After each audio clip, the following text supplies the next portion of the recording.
Bismillahirrahmanirrahim. Assalamualaikum warahmatullahi wabarakatuh. Alhamdulillahi rabbil alamin. Wassalatu wassalamu ala sayyidina Muhammadin afdaliz zakirin wa sayyidish syakirin wa imamil mursalin wa khatamin nabiyyin wa ala alihi wa ashabihi wa man salaka tariqahum ila yaumiddin. Amma ba'd. Faqala rabbi syrah li sadri wa yassir li amri wahlul 'uqdatam min lisani yafqahu qawli. Alhamdulillah, sahabat yang dimuliakan Allah Subhanahu wa taala, kita bertemu di dalam media ini untuk sama-sama mengkaji ilmu-ilmu Allah Subhanahu wa taala, untuk sama-sama memahami dan mendalami serta merenungkan nilai-nilai yang terkandung di dalam Al-Quran dan Al-Hadis yang menjadi panduan dalam kehidupan kita sehari-hari. Akhuna fillah, sahabat-sahabat yang dirahmati Allah Subhanahu wa taala, sedikit renungan yang ingin saya sampaikan pada kesempatan yang berbahagia ini tentang sebuah pertanyaan yang seharusnya ada dalam setiap diri kita, yaitu seperti apakah akhir hidup kita nanti ketika kita dipanggil oleh Allah Subhanahu wa taala menghadap Allah. Seperti apa kita? Apakah sesuai dengan harapan kita dan petunjuk dari Allah Subhanahu wa taala? Atau bahkan akan berbeda dengan apa yang seharusnya kita dapatkan. Ini penting kita pahami, kita renungkan, karena ini akan menjadi panduan arah hidup kita sampai mencapai titik akhir. Sahabat-sahabat yang dimuliakan Allah Subhanahu wa taala, ada sebuah hadis yang mengingatkan kita. Baginda Rasulullah SAW menegaskan, innamal a'malu bil khawatim. Sesungguhnya amal-amal itu tergantung akhirnya.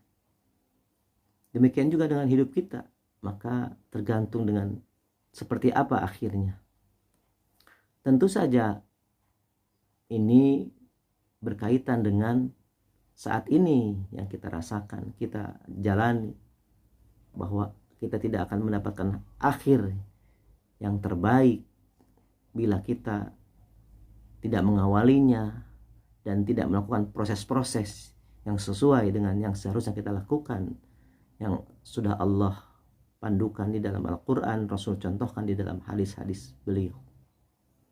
Maka pertemuan ini adalah pertemuan renungan kita, renungan saya, renungan sahabat semuanya tentang makna hidup ini, tentang misteri hidup ini. Sebenarnya kalau kita fokus, kita mempunyai tujuan dalam hidup ini. Tetapi karena kita kurang fokus, tidak fokus, karena banyak sekali godaan-godaan yang kita hadapi, maka banyak di antara kita yang tidak fokus dengan tujuan hidupnya. Karena tidak fokus dengan tujuan hidupnya, maka aktivitas yang dilakukan menjadi tidak terarah, karena kita melupakan tujuan hidup kita yang sebenarnya. Insya Allah dalam kesempatan berikutnya saya ingin berbagi, menyampaikan berbagai macam hasil renungan, baik berdasarkan ayat-ayat Allah Subhanahu wa taala atau berdasarkan hadis-hadis Rasulullah SAW atau maqalah-maqalah ulama. Mudah-mudahan ini menjadi motivasi buat saya, buat sahabat semuanya, untuk menjalani hidup lebih baik, lebih terarah, dan tahu apa yang akan kita capai dalam kehidupan ini sampai nanti menghadap Allah Subhanahu wa Ta'ala. Demikian salam perkenalan dari saya buat sahabat-sahabat semuanya. Mudah-mudahan kita bisa melanjutkan kajian berikutnya untuk bersama-sama merenungkan makna hidup ini, misteri hidup ini, sampai kita tahu apa yang akan kita capai dan bagaimana mencapainya. Dari situ kita akan berharap mudah-mudahan akhir hidup kita sesuai yang kita harapkan dan sesuai yang Allah sudah pandukan di dalam Al-Quran dan Rasul contohkan di dalam hadis-hadis beliau. Semoga sahabat semuanya senantiasa dalam kesehatan, dalam keberkahan Allah Subhanahu wa Ta'ala, dan mendapatkan rahmat Allah Subhanahu wa Ta'ala dalam setiap aktivitas, dan yang terakhir adalah mendapatkan akhir terbaik di dalam hidup. Demikian, terima kasih atas perhatiannya.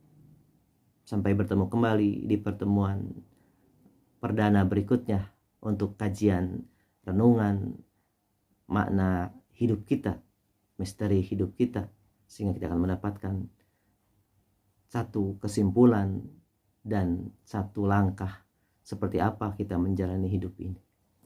Demikian, terima kasih. Assalamualaikum warahmatullahi wabarakatuh.